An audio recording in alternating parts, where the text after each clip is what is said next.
And I want to pull this a little bit back to the Revolutionary War because, that was something I'm sure Washington had to handle like a boss.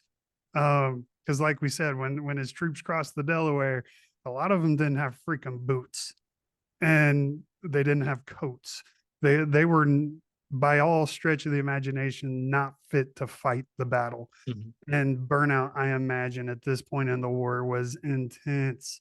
How just like how when you think about that, what does that tingly feeling inside just like, oh, that must have been horrible. It's there's a lot of people talk about burnout, and I think before we dive into the detail, I think it's worth clarifying what is burnout for people, because it's kind of a sexy phrase to be using at the moment. And a lot of people mistake burnout for being tired out or stressed out or worn out. And it's not. The simplest version I can use for burnout is when your accountability to deliver outweighs your ability to deliver.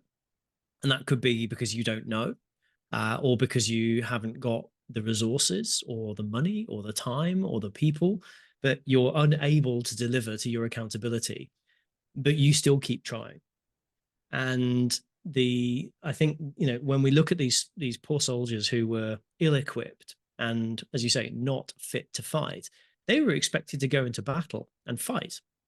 They were expected, their accountability was go win that war, go win that battle, go take that hill, go win that city, whatever it might have been.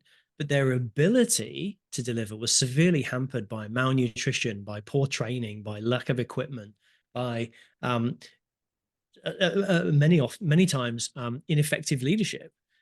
So of course they're going to be worn down by that over a period of time, and that, there's a lot of history that points towards the Americans didn't actually win the Civil War or the War of Independence. Sorry, they didn't win the War of Independence. The British lost it, and Agreed so that doesn't 100%. necessarily, you know.